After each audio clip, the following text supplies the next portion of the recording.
अं,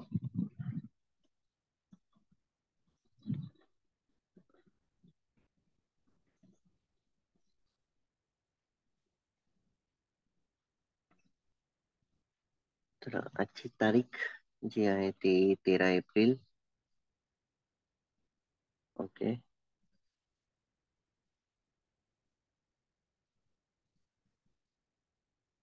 आणि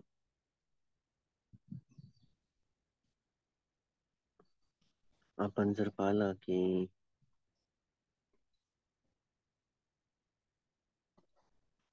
जे काही कन्सेप्ट आहेत आपले,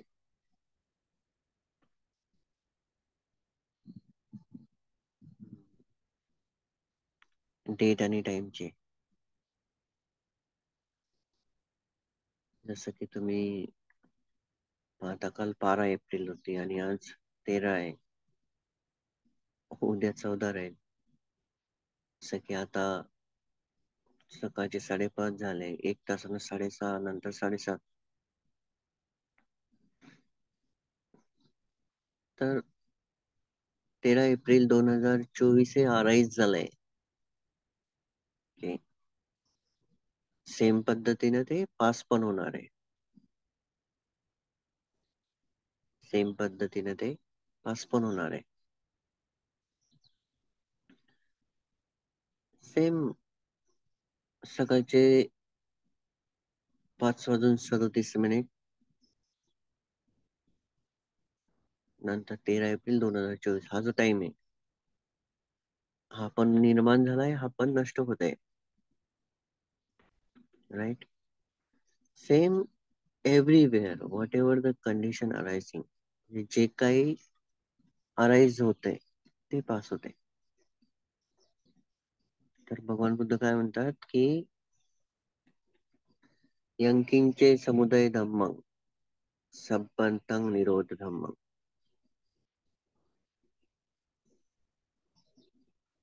यंकिंची यंकिंचे समुदाय धम्म. तर जो काही समूह निर्माण होतो,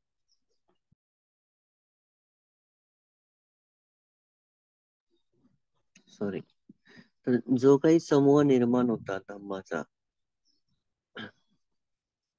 जर तुम्ही चेक केला, धम्म म्हणजे काय की एनिथिंग व्हॉट अराईज, जे काही निर्माण होते, जे काही नष्ट होते ते पण धम्मच आहे. आणि शाब्दिक, शारीरिक, मानसिकरित्या जे काही आपण करत आहे ते सर्व धम्मच आहे. आपल्या आजूबाजूला पण शाब्दिक, शारीरिक, मानसिकरित्या जे काही घडत आहे ते पण धम्मच आहे.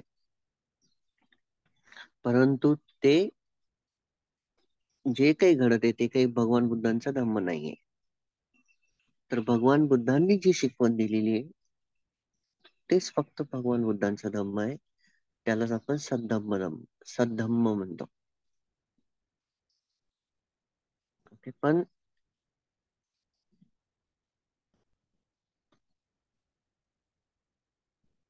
सद्धम्म आणि धम्म, सद्धम्म जो आहे तो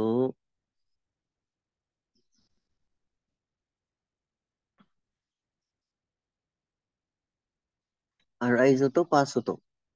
सॉरी, धम्म जो आहे तो अराईज होतो आणि पास होतो. परंतु सद्धम्म हा त्रिकालाबाधित राहतो, अनअफेक्टेड बाय टाइम. त्याला आपण अकालिको म्हणतो.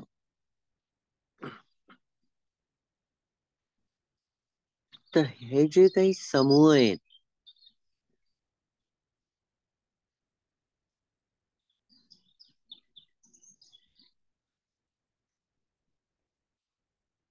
ते आपण म्हणतो की यांकींची समुदाय धम्म. तुम्ही चेक करा की जे दुसरं आर्य सत्य आहे, समुदाय, दुःख समुदाय,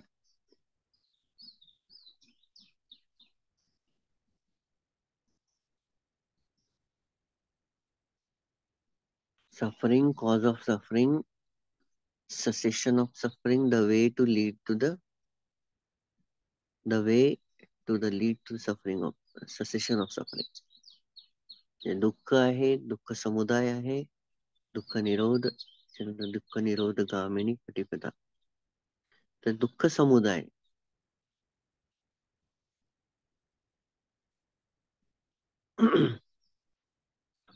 तर सर्व धम्म जो आहे ना, तो सर्व एकामेकासोबत लिंक आहे.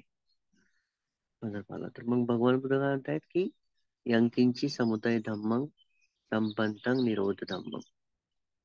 तर जे काही निर्माण होईल ते नष्टच होणार आहे. परंतु आपल्याला ते आपल्याला ते ऍक्सेप्ट नाहीये. आपल्याला ते ऍक्सेप्ट नाहीये. ऍक्सेप्ट का नाहीये? कारण की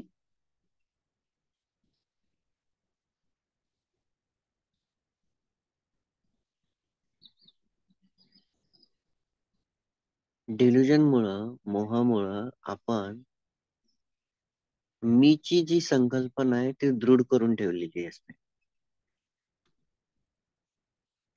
बघा इंटरकनेक्टेड असतात. Suffering, non self, impermanence. तर आपली अंडरस्टँडिंग असेल, अंडरस्टँडिंग पेक्षा पण विजडम, तर we can see the things as they really R.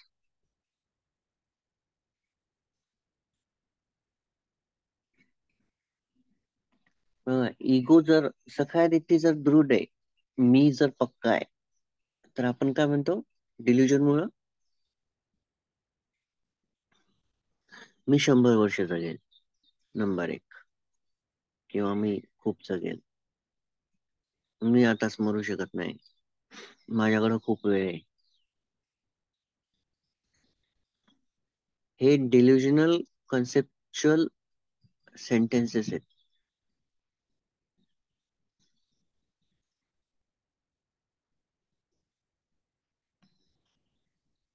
म्हणजे मनुष्याचं काल्पनिक वर्तन आहे.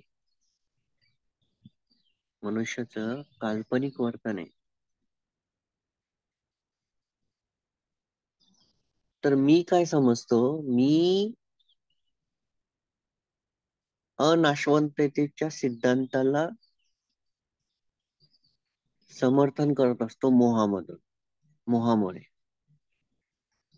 अनाशवंततेचे जे काही कन्सेप्ट आहेत, जे मोहानं पसरवलेले असतात, जे मारानं पसरवलेले असतात, त्याच्या सोबत आपण असतो.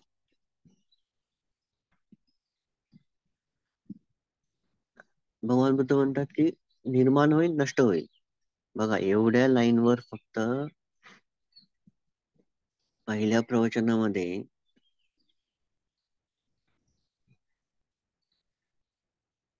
फर्स्ट स्वतःपन्न झाला.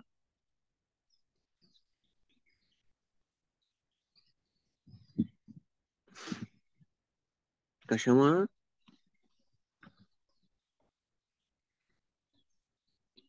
अरायझिंग अँड पासिंग, फक्त एवढ्या याच्यावर.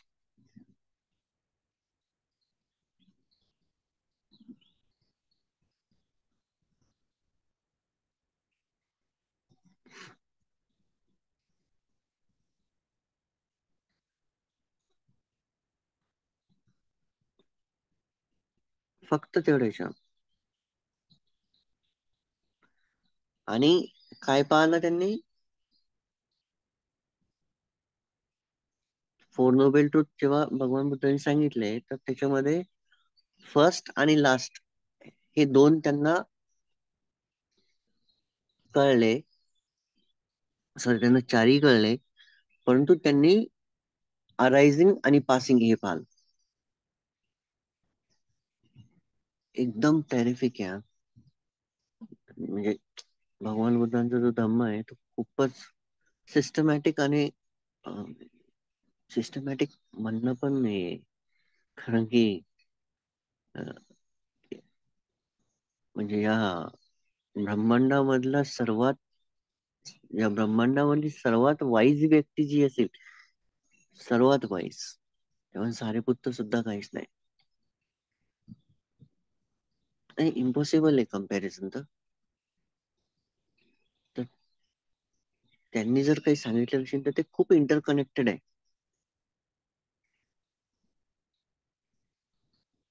म्हणजे मी काय करतो, मी हा नाशवंततेला पाहत नाही, परंतु सखाया दिठ्ठी जी जर नष्ट झाली, सखाया दिठ्ठी जर नष्ट होत असेल तर तिथं काय येते? अनात्ता. अनात्ता, नो सेल्फ. नो सेल्फ जे असतं ते काय पाहतं? इम्परमनन्स डायरेक्टली पाहू शकते. आता इम्परमनन्स जेव्हा पाहते,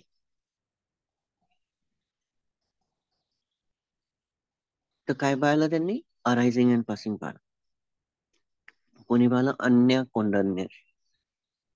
पहिले पहिले जे स्वतःवर्ण झाले ते कौंडन्य झाले, परंतु त्यांनी काय पाहिलं? चार आर्य सत्यामध्ये अरायझिंग अँड पासिंग पाहिलं. जेव्हा आपण तीन लक्षणे जेव्हा पाहतो, अनात्त, दुःख, अनिच्च. अनंत, दुःख आणि अनिच्च, तर हे तिन्ही इंटरकनेक्टेड आहे. हे तीन त्यालाच समजेल जो स्वतःप्रती मग्गावर आहे आणि फलावर आहे. दिसतील त्याला direct, seeing the things as they really are. आपल्याला काय वाटतं की आपण जास्त दिवस राहणार का? कारण की सुखाचा भ्रम, जॉय अँड हॅपीनेस, जॉय नाही हॅपीनेस, हा जो सुखाचा भ्रम आहे, आपल्याला काय म्हणतो की काही प्रॉब्लेम नाही, अजून आपल्याकडे खूप टाइम आहे, आपण अं, अजून समोर जे आहे ते तसंच चालू दे, किंवा याच्यापेक्षा जास्त अचीव करण्याचा प्रयत्न करू.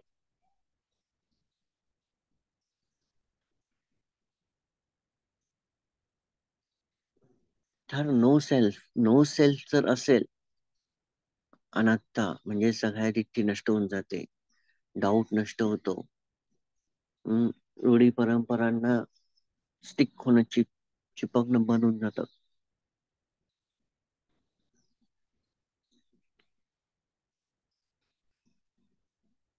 तर अन्य कोणत्यांना काय दिसलं? चार आर्य सत्यामध्ये अरायझिंग आणि पासिंग. तर त्यांची अनिच्छ संज्ञा डेव्हलप होऊन जाते. गिरिमानंद सुत्तामध्ये अनिच्छ संज्ञाबद्दल खूप चांगलं सांगितलेलं आहे. जर कोणाला ऐकायचं असेल, म्हणजे सगळं बघायचं, वाचायचं असेल तर गिरिमानंद सुत्त. यांकिंची समुदाय धम्म संपन्नं निरोध धम्म. तर ज्यावेळेस आपण पाहतोय की अम,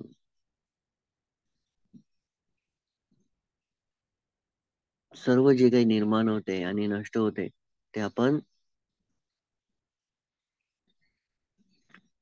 समजण्याचा प्रयत्न करू शकतो, पण बघू नाही शकत. का नाही बघू शकत? कारण की अजून एबिलिटी तयार नाही झाली, ती दृष्टी तयार नाही झाली.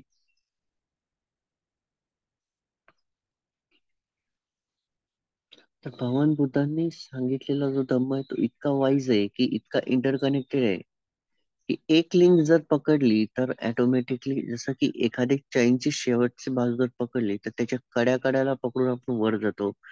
त्याच पद्धतीनं एकदा का तुम्हाला एक कन्सेप्ट जर समजला, तर बाकीचे कन्सेप्ट उघडल्या जातात, बाकीचा धम्म ऑटोमॅटिक उघडला जातो.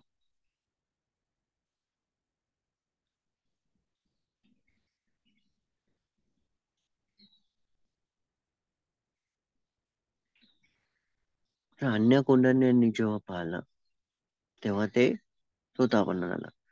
पाहणं जे आहे, काय पाहिलं? अनिच्च, दुःख, अनंत, तिन्ही दिसलं. तर भगवान बुद्ध काय म्हणतात? फस्त समुदाय सभ्ये धम्मा. फस्त समुदाय सभ्ये धम्मा. सर्व धम्म हे संपर्कामुळे निर्माण होतात. तर त्यांनी पाहिलं निर्माण होते, नष्ट होते. पण जो पाहिल तोच नष्ट करू शकेल. पाहिल्यानंतरच नष्ट होईल.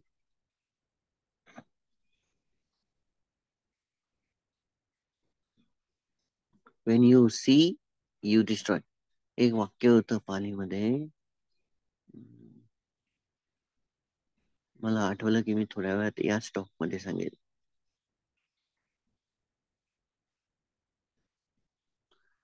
म्हणजे जेव्हा पाहू त्याच वेळेस नष्ट होईल. तर नोईंग अँड सीइंग, पाहूचं बुके, नोईंग अँड सीइंग. बघा एव्हरीथिंग जे आहे ते डायरेक्ट एक्सपिरियन्स वर बेस आहे.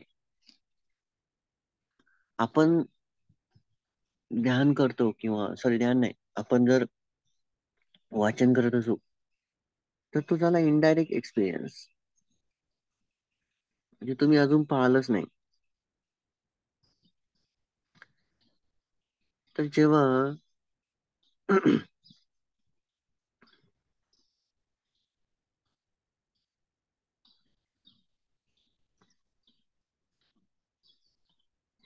अनिच्च दुःख अनात्त जर बघायचंय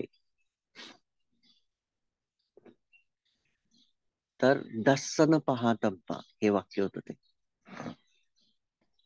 अनिच्च दुःख अनंत जर बघायचं असेल तर दस्सन पाहतब्बा. When you see you destroy. म्हणजे जेव्हा तुम्ही पाहसाल त्याच वेळेस नष्ट करसाल. तर नष्ट काय होतंय? नष्ट होते दुर्गुण. सखाय रिट्टी विचिकिच्छा शीलबात परमस्स. का नष्ट झालं? कारण की डायरेक्टली काय पाहिलं? अनिच्च दुःख अनात्त. जेव्हा अनिच्च दुःख अनात्त बघू शकले त्याच वेळेस काय नष्ट करू शकले? सखायरिटी विचिकिच्छ शीलबात परमस्स. जेव्हा हे नष्ट करायचं असतं तर यांचं जे रिपिटेशन असतं, म्हणजे या कृतीमधून निर्माण होणारे विपाक जे आहे, आपल्या वर्तमान काळामध्ये जे काही विपाक येतात, जे काही रिझल्ट येतात, ते रिझल्ट काय करतात? जर ते रिझल्ट लोभदोष मोहातून उत्पन्न झालेले असतील त्या कृतीमधून, तर ते पुन्हा लोभदोष मोह निर्माण करण्याची ताकद ठेवतात, तेच विपाक. परंतु जर त्याला आपण संयम आणि शांतता, धैर्य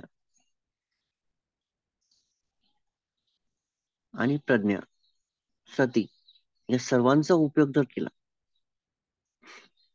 माइंडफुलनेस, विजडम, पेशन्स, टॉलरन्स, या 4-5 टर्म्सचा जर उपयोग केला तर काय होतं की लोभ दोष मोहामधून निर्माण होणारे जे हे विपाक आहेत, हे रिझल्ट आहेत, हे तिथेच नष्ट होतात. का नष्ट होते? कारण की तुम्ही पाहू शकत आहे सती, समाधी. समाधी काय करते? Seeing the things as they really are. भगवान बुद्धांनी समाधी सुत्तामध्ये सांगितलं होतं, समाधी हम भिक्खवे भिक्खू यथा भूतं पजानाति. Because if you want to see the things as they really are, you need samadhi.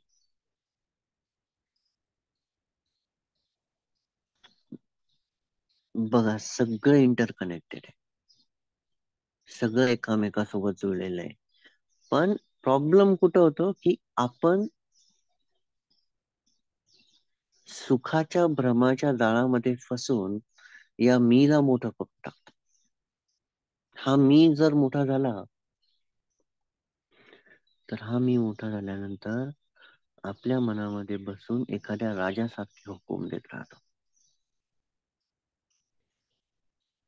राजासारखे हुकूम जेव्हा देतो तो, आदेश जेव्हा देतो, तर त्या प्रत्येक कृतीमध्ये आपण अनिच्च, दुःख आणि अनात्त यापासून दूर जाण्याच्याच क्रिया तो जास्तीत जास्त करून घेतो आपल्यापासून.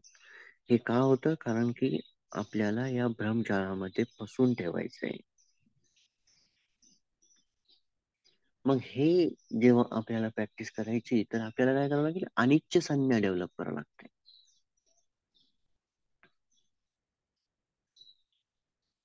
भ्रम जर तोडायचा असेल तर नाशवंतता बघावं लागते. तर नाशवंतता कुठं पाहिजे?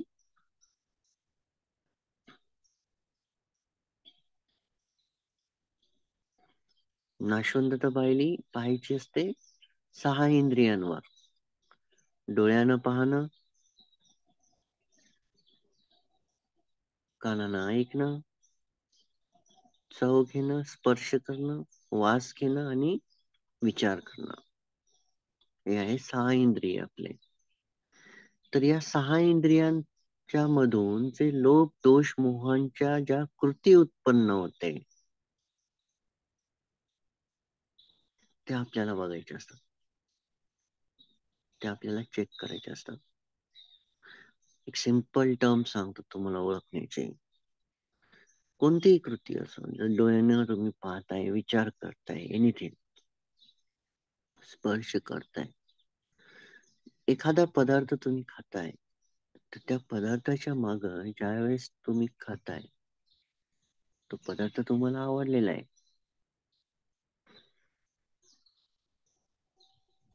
एक पदार्थ तुम्हाला आवडतो, एक पदार्थ तुम्हाला आवडत नाही, आणि एका पदार्थाबद्दल तुम्हाला माहित नाही. बघा, तुम्हाला एकदम सिंपल सांगून देतो. जेव्हा आवड उत्पन्न होते त्याच्या मागे लोभ असतो, जेव्हा नावड उत्पन्न होते त्याच्या मागे द्वेष असतो. ओके. आता एक अ, थोडे 3 पदार्थ ठेवूया. आपल्याकडे गुलाबजामुन सर्वात फेमस, लहानपणापासून आपल्याला प्रत्येकाला ते आवडतो पदार्थ, कारण की तो स्वीट असतो, गोड असतो. राईट. आता तो आवडतो, तर आपल्याला लोभ काय असतो? एकच्या ऐवजी मला 2 भेटावं. बघा, चव नाही सांगत की 2 भेटावं, पोट नाही सांगत की 2 भेटावं, लोभ सांगतो 2 ते 3 भेटावं, मला जास्त भेटावं.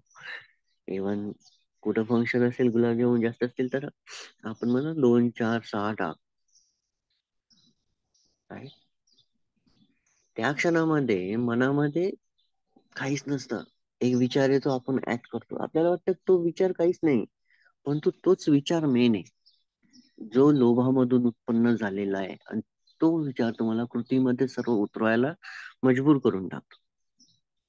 आणि भ्रम काय करतो? तुम्हाला समजू देत नाही की तुम्ही काय करत आहे. तर तिथं काय असते? तिथं हे सगळे जे विचार किंवा हे जे काही आपण कल्पना दृढ करून ठेवतो, अनाशवंतता, मीची प्रगल्भता, दृढता,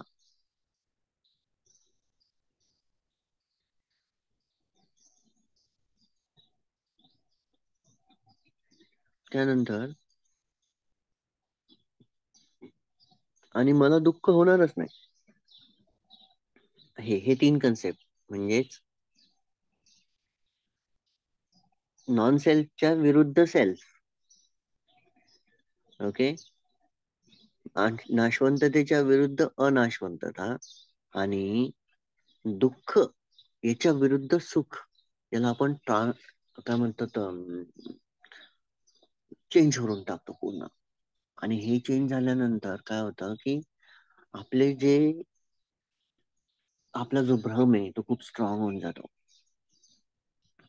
मग आता हे 3 पदार्थ जर समोर आहे, तर तुम्ही फटकन गुलाबजामुन घेता, आणि समजा तुम्हाला कारला आवडत नाही, कारला तुम्हाला आवडत नाही, त्यावेळेस तुम्ही काय करता? त्याला दूर करता. इनडायरेक्ट काय होतं की जेव्हा तुम्ही चांगला पदार्थ पाहिजे, तुमच्या चेहऱ्यावर चांगलं होतंय सगळं, तुमचं फेशियल एक्सप्रेशन, तुमच्या बॉडीला चांगलं सेन्सेशन आणि फिलिंग येत आहे. सेम वे सेकंड याच्यामध्ये कारलं पाहिल्यानंतर तुम्हाला काहीतरी चेहरा असा वाकडा तिकडा होऊन जातो. त्याच्यानंतर तुम्हाला ते न खाण्याची इच्छा बिलकुल उत्पन्न होऊन जाते. तिखट, तोच तो द्वेष, डोसा, हेटेड. आणि एक तिसरा पदार्थ आहे जो कधी तुम्ही चाखलेलाच नाहीये, त्याच्याबद्दल तुम्हाला फिलिंगच उत्पन्न होत नाही, पण तुम्ही त्याच्याबद्दल विचार करता, हे काय? डाऊट. बघा, प्रत्येक गोष्ट या सर्वांमधून उत्पन्न होते आणि नष्ट होते. इव्हन जो टेस्ट तुम्ही घेतली गोड गुलाबजामुनची ती सुद्धा तुमच्या सोबत जास्त काळ राहत नाही. सेम पद्धतीनं डोळ्याचं आहे. जे काही पाहत आहे ते जास्त काळ निरंतर राहत नाही, तरी आपण त्याला कंटिन्यू पाहण्याचा प्रयत्न करतो. गंध असो, स्पर्श असो, एव्हरीथिंग जर आपण पाहिलं तर हे 6 इंद्रियामधून उत्पन्न होणारे सर्व धम्म जे आहेत, ते काय होते, निर्माण होते आणि नष्ट होते. पण तो आपण पाहू नाही शकत आहे. का नाही पाहू शकत आहे? कारण की भ्रम मारानं पसरून ठेवलेला आहे खूप चांगला. आणि आपण का त्याला सपोर्ट करतो? कारण की अनित्य, दुःख आणि अनंत हे आपल्याला स्वीकार नाही करायचंय. का स्वीकार नाही करायचंय? कारण की सकाळी विचिकिच्छाशील पारमार्थ हे स्ट्रॉंग आजही आपल्या मनामध्ये घर करू नये. तर हे नष्ट केव्हा होईल? ज्यावेळेस तुम्ही पाहू शकाल दर्शन पहा डब्बा, त्याच वेळेस नष्ट होईल. आणि काय पाहायचंय? यंकिंची समुदाय धम्मं संबंधं निरोध धम्मं, हे पाहायचंय.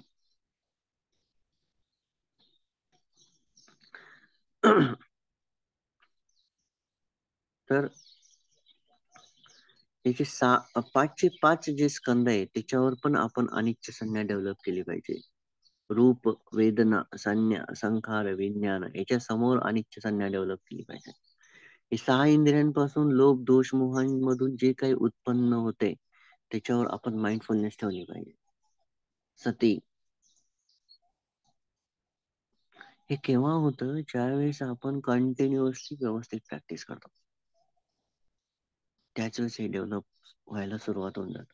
त्याच वेळेस आपण निरोध करणं सुरुवात करतो. तिसरं आर्य सत्य, निरोध. कशाचा? तृष्णेचा निरोध व्हायला सुरुवात होऊन जाते. एकदा का तृष्णेची तृष्णेला निरोध व्हायला सुरुवात झाला म्हणजे तृष्णा संपुष्ट येण्यास सुरुवात का होते? कारण की तुम्ही ते करू नाही लागले डबल डबल. लोभ, दोष, मोहामधून होणारे जे काही विपाक आहे त्याला प्रत्युत्तर म्हणून तुम्ही विस्डम, सती, समाधी आणि टॉलरन्स यानं उत्तर देताय. तुम्ही काय करताय? राईट एफर्ट घेताय. सम्यक व्यायाम,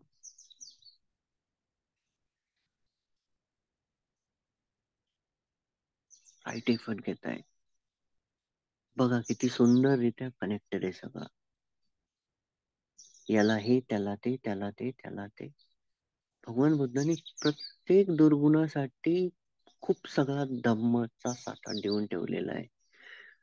पण आपल्याला काय ते आपल्याला नुसतं वाचायचं नाही, ऐकायचं नाही, त्याला ऍक्टिव्हेट करावं लागतं. जोपर्यंत तुम्ही ऍक्टिव्हेट करत नाही तोपर्यंत या जन्म आणि मृत्यूच्या चक्रामधून मुक्त होऊ शकत नाही. आपण कितीही वाचा, इव्हन तुम्ही त्रिपिटकही वाचला, तुम्हाला पूर्ण पाली सुद्धा आलं, पूर्ण पाली, पण जर तुम्ही पाहू शकत नाहीये स्वतःसोबत कोणता खेळ मारा करत येतं, नाही मग अवघड आहे. तुम्हाला वाटतं की फक्त दुर्गुण म्हणजेच मारा आहे, नाही. 6 इंद्रियावर मारा बसलेला आहे. त्या 6च्या 6 इंद्रियांवर मारा बसलेला आहे. त्या माराच्या ऐवजी माइंडफुलनेसला ठेवून द्या. ऑटोमॅटिक संबंधं निरोध धम्म हे तुम्हाला अराईज कसं होते समजायला लागेल.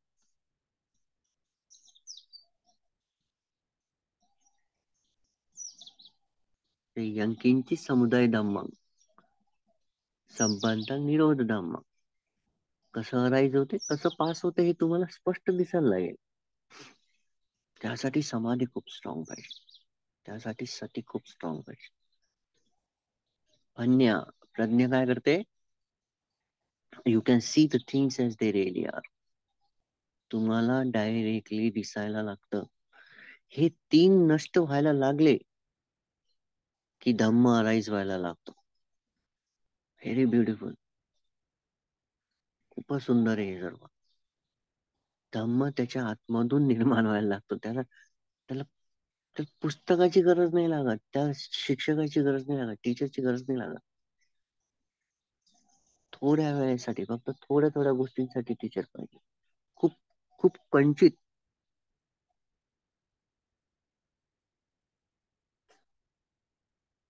तर भगवान बुद्ध काय म्हणतात, निब्बाणासाठी यतो यतो संवसती खंदानं उदयभयं लभती पीती पामोचं अमतं तं विजानतं.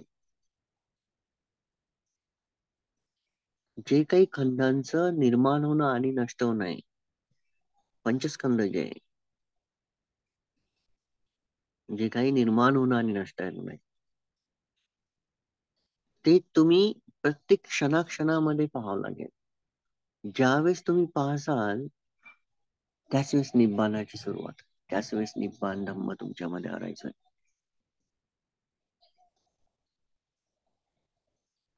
एनिथिंग. बघा, तुम्हाला आवाज येत असेल, माझ्या बाजूला पक्ष्याचे आवाज येत आहे, हवा वाहते, डोळ्यानं एक बिल्डिंग समोर दिसत आहे, काही फुलं दिसत आहे, काही दूरचे झेंडे दिसत आहे. आणि मी पुन्हा म्हणजे माझं डोकं जर खाली केलं, बघा ना, झाली दृष्टी निर्माण, झाली दृष्टी खतम. परंतु हे कितीतरी मायक्रो मिली सेकंड्स मध्ये फिनिश होऊन जातं.